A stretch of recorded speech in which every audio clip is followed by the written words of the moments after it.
Welcome back to another UFC fight prediction video. In this video, I'll be predicting the main card fights for UFC Fight Night 174, Lewis versus Oleinik. So without further ado, let's get to our first fight on the main card. So in our first fight on the main card, we have in the lightweight division, Dariush versus Scott Holtzman. So look at this fight right here. I kind of stuttered right there, but yeah. So look at this fight right here. Scott Holtzman has been around the game for a good little minute now. What he always brings is high athleticism, a good, well-rounded skill set, and sometimes he brings that hot sauce. Like he got some good, decent enough takedown defense, decent enough takedown offense. Got some good technique with his striking. Not the biggest fighter, but very technical, very sound. And sometimes he got the hot sauce. Like more often than not, he's a decision fighter. But sometimes he does get that flashy knockout, or he put some power in those punches. More so, it's just like technique, fast, athletic, clean technique. But nothing like jump off the wall. Like he's not that guy that's gonna be like always have these bursts of this looking of greatness out there. So he kind of falls into the pack that he is. He's kind of like that middle of the pack fighter. Like he's solid and could beat a lot of people, but he can't really get to that upper echelon. He did just get a big win over Jim Miller and look solid in that one, but typically he's got to kind of fall to the middle of the pack. Now you got Dariush on that side, a fighter that should be at the top, the cream of the crop. Like he's like just before the cream of the crop. Like could definitely contend and beat a lot of those people that are above him. But he kind of gets stuck in that position, like he's like hanging like at either at the bottom top 15 or like hanging just outside the top 15, or he really could be a top 10 fighter or top 5 fighter with his skill set. But he, like I said, both of these fighters have a lot of talent, but they kind of get stuck and can't get this, reach their full potential or where they fully can be at. But they both kind of fall in that thing. But as far as how they match against each other, I just think Dariush is the better fighter. I think on the feet he can hold his own with. He can outstrike Scott Holtzman. I think he's faster, sharper, and he puts more power into his kicks and his punches more often. Well, definitely his kicks. Punching wise, Holtzman got the better hands, but kicking wise, Dariush's kicks are just definitely cream of the crop. They're up there. Like I think in this fight, he's gonna load up Holtzman's hands with the high kicks, so he can't really get a straight out there or overhand or really be mess up his timing. Then he's gonna mix in level changes once he gets like Holtzman's like boxing and his punches all beat. And get the mixing takedowns. He's very good at transitioning, get very good at mixing kicks and punches and angles, then transitioning off a takedown and getting those takedowns. And we've seen in what's his name? In the Lentz fight where Holtzman, even though Lentz wasn't even really set up his takedown his best, but kept getting takedowns over Holtzman in that fight. So a guy like Dariush's striking is much better than Lentz. His transitions to takedowns is much better than Lentz. His grappling is much better than Lentz. So only thing Lentz has better is he's a better wrestler than Dariush, but all around, Dariush puts it together much better. And then on the ground, his technique is he's much more sound in his jiu-jitsu. Like Lentz is more so, he got a good ground game, good jiu-jitsu and good wrestling and all that. But more so when it comes to Lentz, really on the ground, his only submission is like a guillotine or something like that. Whereas Dariush got a full, fourth degree black belt in jiu-jitsu. Like he can submit you all types of way. And his control is just much better. So I think, like I said, I think Dariush is going to load up his Holtzman's hands, get him off on angle, transition, get some takedowns, control, probably pepper him up for the first round. Then in the second round, puts him in the same situation, then landing some heavier ground and pound, and then goes for that submission. And I think he gets him out of there in the second round. So in this fight, I got Dariush via second round submission. Now to our next fight, we have in the women's bantamweight division, Yana Kunitskaya versus Julia Stoliarenko. I believe that's how you say her name. So this is an interesting fight right here, or semi-interesting. So yeah, looking at Julia Stoliarenko, she has a very interesting style. She fights like a button matcher. She fights like a spammer. She fights like a jerk. She comes out there and just kind of spams combinations out there. Like she'll keep doing the same head kick over and over and over again. Then she'll come out and just keep doing the same flying elbow or the same stepping elbow. She comes out there like she kind of ignores her own defense or uses her offense as defense. Like I'm punching you or I'm throwing 100 strikes at you. Then you can't throw 100 strikes back at me, man. Maybe you step off and counter, or maybe you step back and counter, or step to the side and counter, or maybe you block and counter, or roll and counter. You could hit her back. But I think her mentality is like, the woman's striking level isn't that high right now. So if I just keep my hands going, more often than not, I'm going to be the one tearing the other chick up and not the other way around. She really don't move her head much. But she'll go out there and she'll just let those hands go. And she got some decent power. She's not like that one punch knockout power fighter. Another thing about her style, she'll do a lot of she'll sneak that head kick in there very well, or sneak those head kicks in very well. She's lifts it up and throws it at it.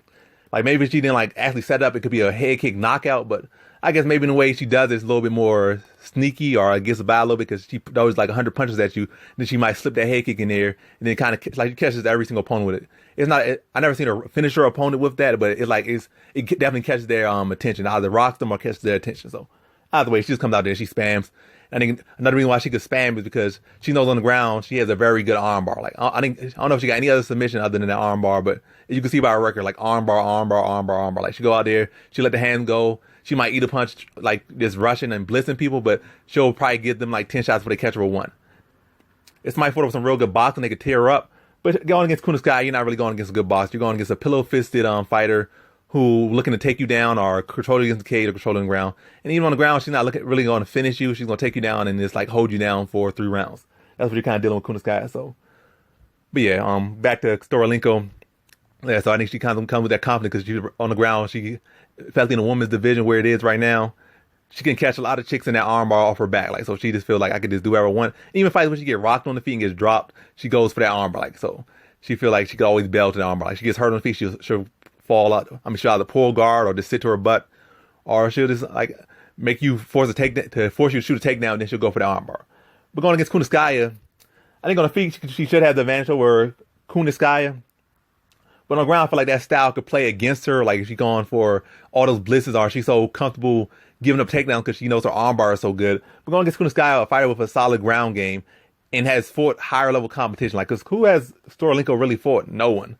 She fought one fight I'm forgetting her name is. I think she's probably about to be out of UFC. I think she was like started UFC like 1-2-1, and now she's like on a 3 or 4 fight losing streak. But I'm forgetting her name right now. But yeah, she fought her. And she lost her. And outside that, she fought on Ultimate Fighter. I think she won her fight to get in the house. Then she lost in the house. Then she fought in the Leah Lesson. You know, once the show was over, like on the finale, not to win the show, but just to be on the card. And she lost to Leah Lesson. Like so, every time she fought a step up in competition, she lost. Like who had she beat? No one. And even the fight that she was fighting, a chick who was basically standing there to be hit. It was a split decision. So I'm kind of questioning about Stoliarenko. She'll definitely bring high velocity and intensity. But she definitely needs to work on her fight IQ and pacing and setting things up so that she can secure victories more. So what I see in this fight, I think she's definitely going to bring that energy she always brings, but I feel like that's going to play against her. She's going to get taken down, and she's going to feel confidence in her armbar getting against lower tier competition. But against Kunitskaya being a veteran that she is and experienced that she is and been in it with the people she is, she's going to take advantage of those takedowns. She's going to take advantage of Stoliarenko being so comfortable going to the ground, and she's going to ride out and get a lot of control time on her, take her down, land some ground and pound control on the ground. Shut off her armbar and, like I said, just ride it out and get some points. It's still gonna be probably a fun fight just because how Stoliarenko fight. It's like even if you try to not make it an exciting fight, just fighting her is gonna be a exciting fight because she just does not care. But like I said, I think Kunitskaya is gonna take advantage of that energy and that aggression and like her lack of defense and her lack of caring for getting taken down, or her lack of like this. Like I said, just pressing forward. He's gonna be presenting easy takedowns, then trying to go for the armbar against a high level grappler like Kunitskaya. She's gonna shut it down and, like I said, just control it from the top. So in this fight, I got Yana Kunitskaya via decision. Now to our next fight, we have in the middleweight division, Dariush Stewart versus Mikey Pitolo. So in this fight right here, Pitolo is a very solid fighter. Stewart's a very solid fighter. Pitolo has a good, well-rounded game, but it's not like his grappling is all that phenomenal. He has a decent ground game, some decent submission skills. Definitely not top tier in any single factor, but he's that young fighter. He got some pep in his, like a little pop in his punches. Like I say, he got a well-rounded skill set.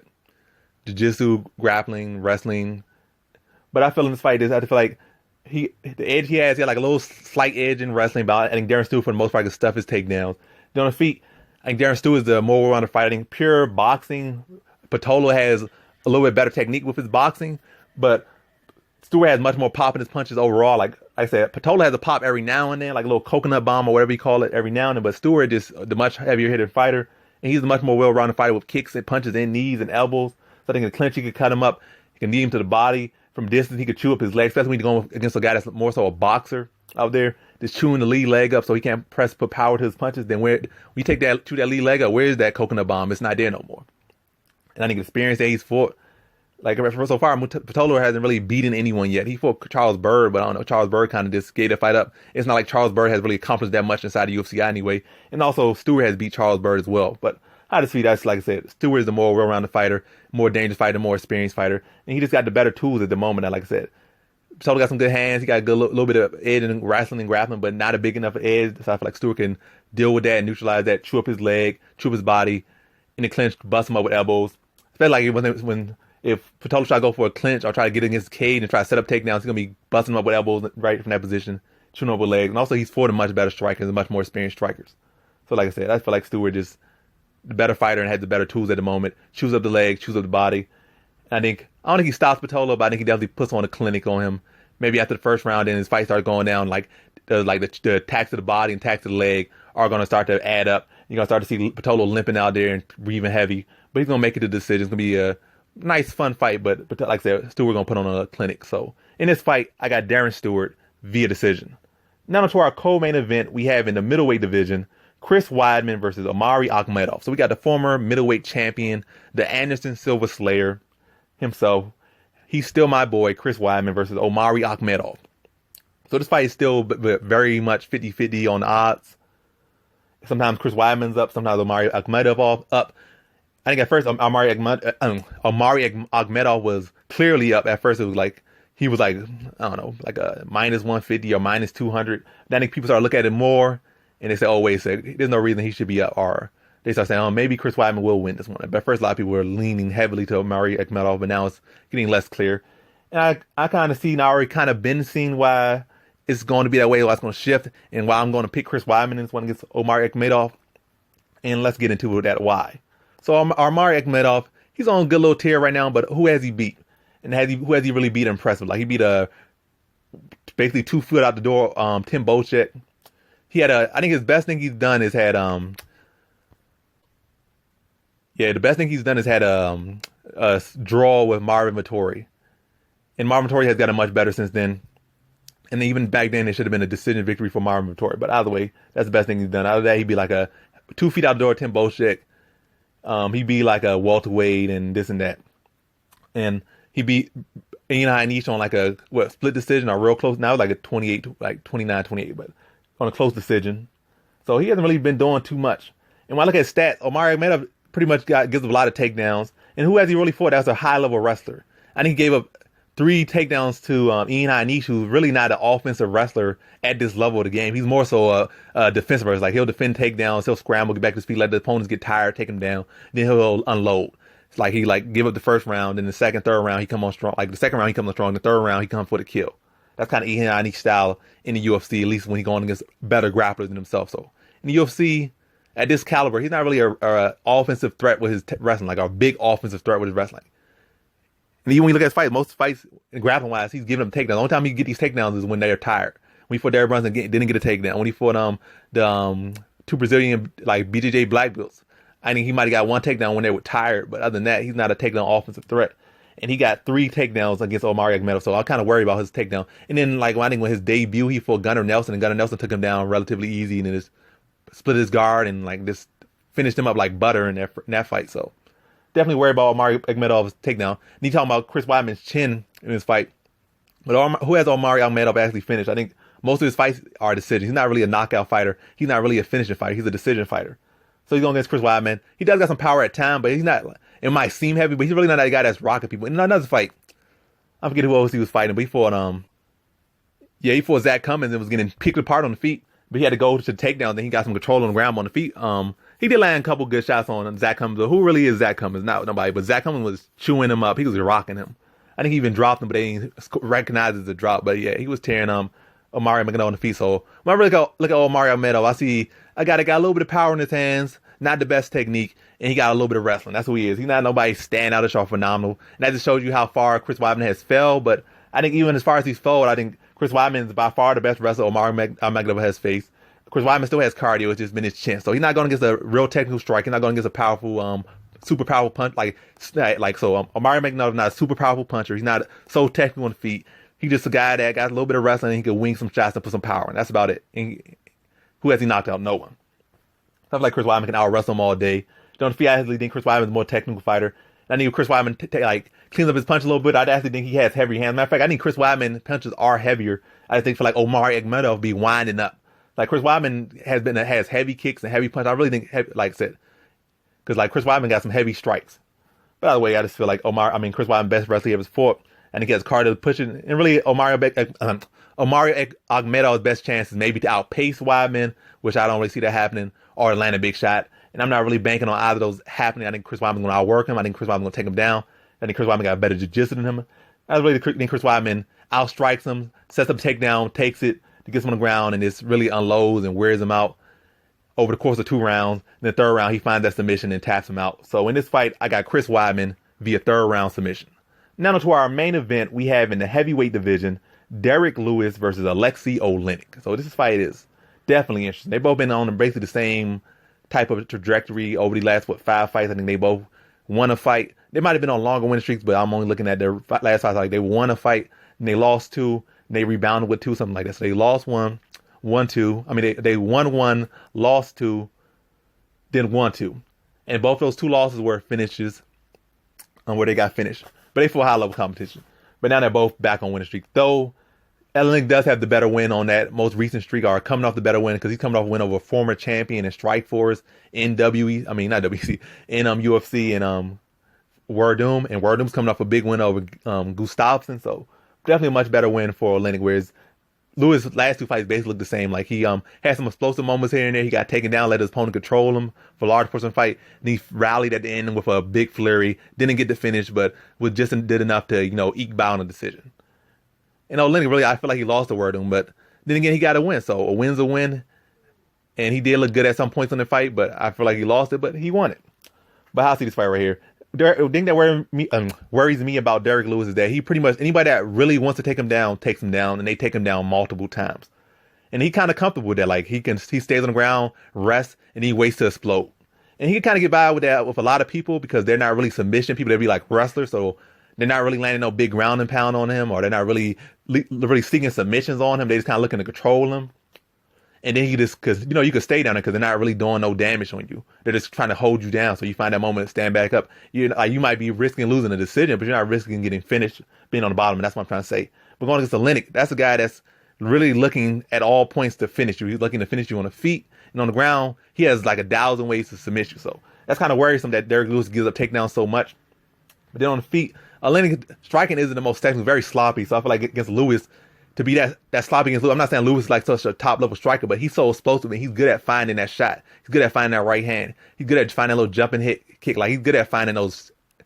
He might not be the most technical, but he's good at finding his shots. Is basically what I'm saying. And for a guy that had the best defense and definitely not the toughest. I mean, he's tough, but his chin has been touched many times and he's been put out. And he's 40 plus, so having questionable defense and just winging shots, I feel like Derek Lewis can find that shot down the middle. What I kind of worry is like, if Derek Lewis gets too comfortable on the ground, will Oleinik find a submission? So it's a game of Lewis find that shot on the feet, or will the time as soon as Lewis allows the same pattern to happen and gets too comfortable on the ground, will Oleinik find a submission? It's kind of that pattern. But what I see actually happening is I feel like it's gonna be a weird fight, but I feel like I think Oleinik definitely will take him down. I think he'll definitely threaten him on the ground, but I feel like Lewis will find just that little inch to get out of the ground. Then on the feet, once he gets back to the feet, he's going to find that urgency in that second round and just unload on Oleinik. He's going to find that right hand, catch Oleinik, have Oleinik rock to get him a clinch, some uppercuts, and a big hook, drop Oleinik on the ground, and finish with ground and pound in that second round. But a wild, crazy fight is both of them are wild and crazy, have interesting styles, definitely contrasting styles. But I think Lewis finds the opportunity, lands that big shot, attacks, goes for the kill, and gets that kill in the second round. So in this fight, I got Derek Lewis via second round TKO. And that concludes my fight predictions for the main card of UFC Fight Night 174, Lewis versus Oleinik. And as always, thanks for watching.